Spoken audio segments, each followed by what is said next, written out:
Maman, pour mon anniversaire, est-ce que tu peux m'acheter un violon? Tu veux pas plutôt un cadeau utile? Mais maman, j'ai envie de faire de la musique. Non, ça va détourner de tes études. Mais maman, on en fait à l'école, ça peut même devenir un métier. Mais n'importe quoi. Mais qui t'a mis ça dans la tête? En plus, la musique, c'est interdit en islam. La civilisation islamique fut une civilisation impériale, à l'architecture palatiale. Les beaux palais, les beaux édifices défient l'éternité, et nous les connaissons.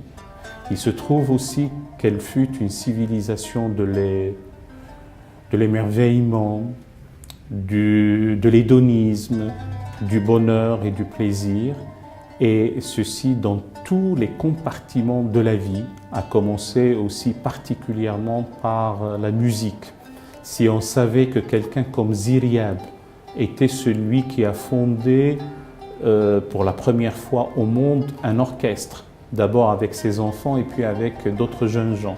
Si on savait que quelqu'un comme Al-Farabi, l'Alpharabus des Latins, mort en 950, il fut un musicothérapeute, il soignait la mélancolie par la musique.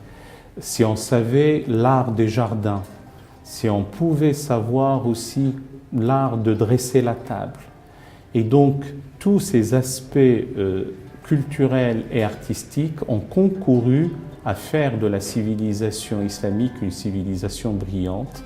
La décrépitude a commencé lorsqu'on a dédaigné les aspects culturels.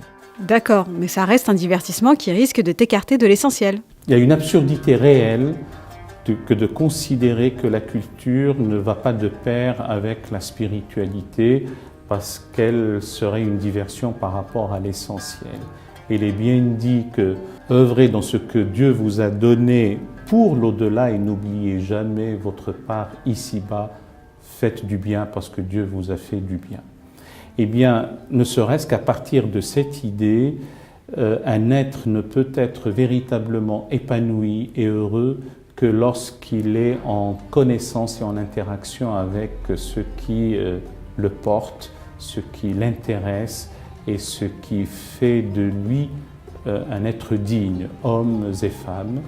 Ce n'est pas ça qui éloigne de l'essentiel, au contraire. Il n'y a pas d'ascèse dans la tradition religieuse islamique, il n'y a pas de vie monacale, il n'y a pas une volonté d'extraire l'être humain de son environnement. Prétendre vouer un culte pur et sincère à Dieu sans le traduire par des actes concrets à l'égard de l'homme, être au service de l'humanité, adorer Dieu, c'est aussi aimer l'être humain, et ceci ne peut advenir qu'avec la connaissance et la culture. Tu vois, maman, que ça sert à quelque chose. La connaissance, l'instruction, l'acquisition du savoir et la culture sont les meilleurs antidotes contre l'extrémisme. N'avoir que 300 mots pour pouvoir s'exprimer fait de l'être humain un homme ou une femme potentiellement violent. Et donc, pour pouvoir trouver les subtilités des idées, il faut les élargir par la connaissance et aussi par la culture dans tous les domaines de la vie.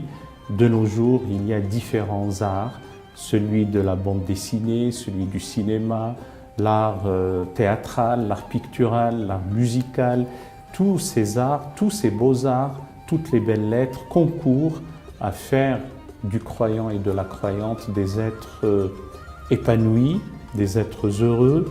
Et de ce point de vue-là, l'activité religieuse ne serait pas une obsession de la norme que celle de l'observance avec un ritualisme desséchant. Au contraire, il y a lieu de laisser place plutôt à l'ouverture, plutôt à l'épanouissement.